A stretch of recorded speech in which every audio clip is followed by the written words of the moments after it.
छत्तीसगढ़ जिला राजनांदगांव में जमीन खरीदी बिक्री के नाम पर कई लोगों से लाखों रुपए की धोखाधड़ी करने का मामला सामने आया है, जिसकी शिकायत करने पर एसपी कार्यालय पहुंचे पीड़ित लोग। का घर बनाने का सपना संजोए लोग धोखाधड़ी का शिकार हो गए। मामला सन 2019 और 20 का है, जहां लोग जमीन खरीदने के लिए एक ठग का शिकार हो गए।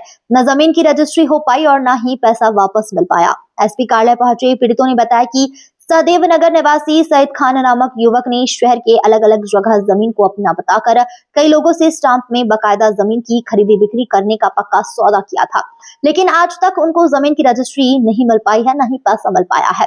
कई सालों से सईद खान घूमता रहा, बकायदा थानों में स्वयं लिख देता था कि पैसा आज दूंगा, कल दे दूंगा, लेकिन आज तक पैसा नहीं दिया गया।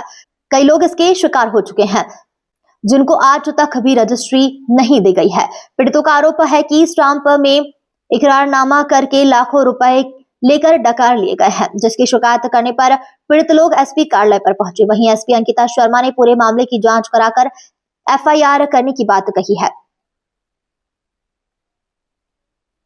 ग्लोबल इंडिया टीवी के लिए छत्तीसगढ़ से स्टेट हेड सनी वर्मा की रिपोर्ट।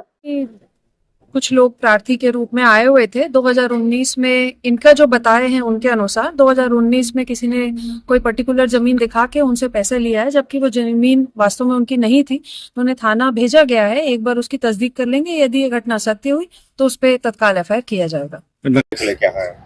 हम वो सईद खान एक जन है जो जमीन को हमको बेचने के लिए बोला, लेकिन पैसा भी लिया और उसके बाद फिर वो ना जमीन दे रहा है, ना ही वो पैसा वापस कर रहा है। इस मामले में हम नगर पुलिस अधीक्षक के पास आए हैं कंप्लेन देने के लिए।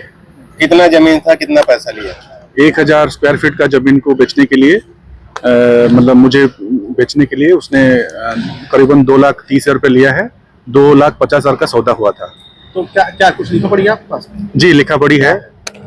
हमने जो स्टाम्प पेपर में हमने साइन करवाया था और उसका नोटरी भी कराए थे कि उसमें बकायदा सब चीज़ें दर्ज है कि ये खसरा नंबर है, और जबकि वो खसरा नंबर अभी हम पता चल रहा है कि वो उसका भी नहीं है जमीन, और वो धोखाधड़ी करके हमको दूसरे किसी का जमीन हमको क्या चाहते हैं?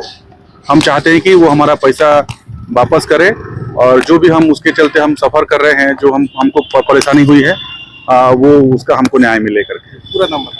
मेरा नाम है निरंकर पलाई और मैं वार्ड नंबर 4 नया ढाबा का रहने वाला हूँ। जमीन का धोखाधड़ी हुआ है मेरे साथ भी। तो सहदेव नगर में रहते हैं सईद खान, है ना। वो लखोली बाईपास में ज़मीन दिखाया है कि प्लॉट था, 5,000 स्क्वायर फीट आप रख लो। एग्रीमेंट किया, सब किया, उसके बाद पैसा भी लिया 6 लाख रुपया, है ना। और 2019 का मामला है, तो हम उसको समय भी दिए, चलो भाई आज निकल वापस कर दोगे करके। वो भी दूसरे की ज़मीन था, तो अभी तक पैसा वापस नहीं किया है। वो क्या बोलता है कि आज दूंगा, कल दूंगा, दे ही नहीं रहे। पहले और कहीं शिकायत की? और बसंतपुर थाना भी शिकायत हुआ है। ये क्या हुआ? तो वहाँ भी कुछ नहीं हुआ, जांच चल रहा था बोले, उसके बाद कुछ नहीं किया। ऐसा कितने लोग का केस सामने आ रहा है? कितने लोग का? या ऐसे तो कम से कम 10 आदमी का होगा जिसके साथ ऐसा किया है। नॉलेज में? हाँ। आप लोगों ने जब पैसा दिया, लेन देन किया, उस समय जांच पड़ताल नहीं की उसके बारे में? जांच पड़ताल की, एग्रीमेंट किया था सामने वाले के साथ, तो एग्रीमेंट को कैंसिल कर दिया वो, और हम लोग का पैसा वापस करूंगा बोला, वापस ही नहीं किया। आपके पास क्या लिखा पड़ी है? कम से कम 4-5 एग्रीमेंट है मेरे पास। जो एग्रीमेंट, नोमेश वर्मा।